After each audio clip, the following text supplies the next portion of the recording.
제가 이 영상을 찍기 위해서 실제 ADHD 진단을 받은 사주 12개를 받아서 그 아이들의 사주를 분석해 봤습니다. 그 결과 공통점이 너무나 확연하게 있었는데요. 그것은 뭐냐면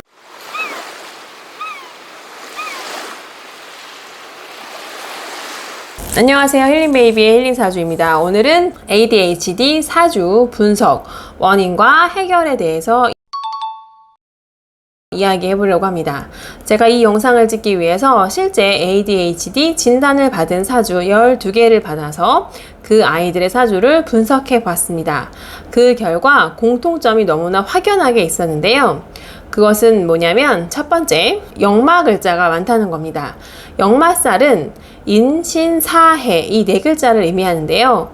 이 네 글자가 사주에 2개 이상 있으면서 관성이 없는 경우가 많았습니다. 관성이라는 것은 만세력을 보시면 편관, 정관이라는 글자로 나오는 것들인데요. 이 관성은 누군가한테 고개를 숙이는 능력, 통제를 받는 능력을 의미합니다. 관성이 있는 친구들은 누군가가 해주는 규율이나 규칙을 잘 따르고 그 사회에서 평판을 잘 받기 위해서 자기를 조절할 수 있는 힘이 있는데요.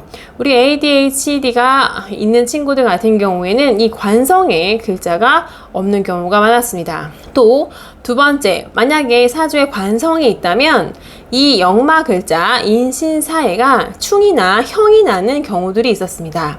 그 경우는 사해충이거나 인사신사명 이것들이 있으면서 사주에 관성이 있다면 마찬가지로 ADHD 진단이 나올 가능성이 높습니다. 이것은 충의 에너지나 형의 에너지가 워낙 크기 때문에 역마살에 충형이 있는 경우 에너지가 굉장히 높은 아이들이거든요. 근데 이런 아이들이 집안에만 있거나 운동을 별로 하지 않거나 그리고 굉장히 억압적인 환경에서 자란다면 그것들이 에너지가 어느 순간 언제냐면 사주에서 세운에 그 해의 운에서 또 충이나 형이 오는 경우에 HAD가 발발하거나 진단받는 경우들이 대부분이었습니다. 그러니까 우리가 충이나 형 같은 것은 내가 가지고 있는 에너지와 다른 에너지가 만나서 서로 충돌하고 깎이는 것들이거든요. 이것이 굉장히 폭발력이 큰 것인데 이런 에너지들을 우리가 소화해주지 못하면 아이에게서 분출될 수 있다는 것이죠. 세 번째로는 조금 특이한 경우였는데 아이가 역마 글자는 1개밖에 없었어요. 하지만 관성도 없었거든요. 근데 이 친구는 형이 ADHD였어요. 형이 4글자가 전부 역마살인 ADH였어요. 그래서 형의 이런 모습을 보고 똑같이 학습했을 가능성도 있겠다. 하지만 이 친구에도 여전히 관성이 없고 그리고 역마 글자가 있다 보니까 그런 잠재적인 부분은 있었던 거죠. 자, 이렇게 놀랍게도 ADHD 사주가 따로 있다는 것이 분명하게 보여졌는데요. 그러면 이 ADHD 사주에서 우리가 해결 방안은 없을까요? ADHD 친구들에게 도움이 되는 방법은 무엇일까요? 제가 그 대안도 한번 가지고 와봤습니다. 제가 이렇게 역마 글자가 많은 친구들에게 늘 하는 말이 무엇이냐면 운동을 꼭 시켜줘라 라는 것이에요. 운동이라는 것이 내가 가진 에너지를 굉장히 효율적으로 분출하는 방법이고 또 자기 효능감을 기르는데 굉장히 도움을 주는 방법입니다.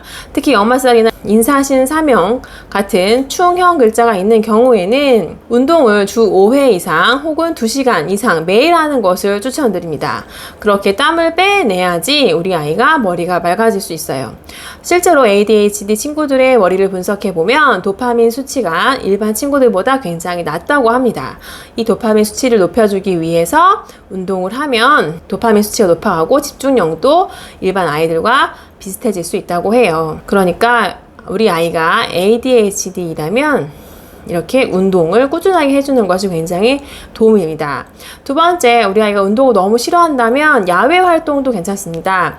야외 활동, 밖에서 놀이터여도 괜찮으니까 2시간, 3시간 해 질 때까지 놀다 오면 그 다음날 학교 생활이나 기관 생활에서 좀 더 차분하게 지낼 수가 있습니다. 세 번째는 우리 아이에게 선택권을 주는 것인데요. 이렇게 ADHD인 아이 경우 부모님이 아이가 더 문제가 있다고 생각해서 아이가 선택할 수 있는 능력이나 판단 능력이 떨어진다고 생각할 수 있어서 아이를 더 부모의 마음대로 부모가 결정한 것에 따르게 하려고 할 수 있는데요. 사실 그런 것들은 ADHD 친구들에게 더욱 반감을 불러일으킬 수 있습니다.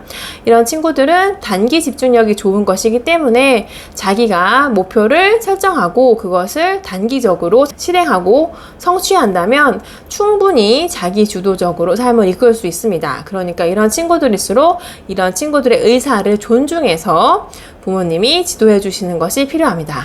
네 번째로는 ADHD 친구들인 경우에 단기 집중력이 좋거든요. 그것을 살리는 방법입니다. 보통의 친구들이 한 과목을 30-40분 공부한다면 ADHD 친구들은 15분씩 두 과목, 세 과목을 공부하는 것이 좋습니다. 이런 아이들은 과목을 바꾸면 새로운 집중력이 되기 때문에 하나의 과목을 30-40분 하는 것보다 같은 시간에 두세 과목을 번갈아 가면서 하는 것이 도움이 되고요. 또 장소를 이동하면서 공부하는 것들도 이 친구들한테는 도움이 됩니다. 부모님 입장에서는 산만하게 돌아다닌다, 공부하는 게 아니다라고 생각할 수 있지만 아이 입장에서는 집중을 하기 위해서 장소를 바꾸고 돌아다니는 것일 수 있거든요. 역마가 있는 아이들은 이동하는 것이 좋기 때문에 집에서 공부했다가 도서실에서 공부했다가 학교에서 공부했다가 이렇게 옮기셔도 되고, 집 안에서도 내 방에서 공부했다가 안방에서 공부했다가 식탁에서 공부했다가 이렇게 해도 괜찮습니다. 아이는 그렇게 하는 것이 효율적이기 때문에 그렇게 움직이는 것이니까요. 오늘은 ADHD 사주에 대해서 알아봤습니다. 실제 ADHD 진단을 받은 아이의 사주를 분석한 결과로 그 원인과 해결책 4가지를 여러분께 알려드렸는데요. 여러분께 도움이 되었다면 좋겠습니다. 오늘 영상은 여기까지고요. 저는 다음 영상에서 또 뵙도록 하겠습니다. 고맙습니다.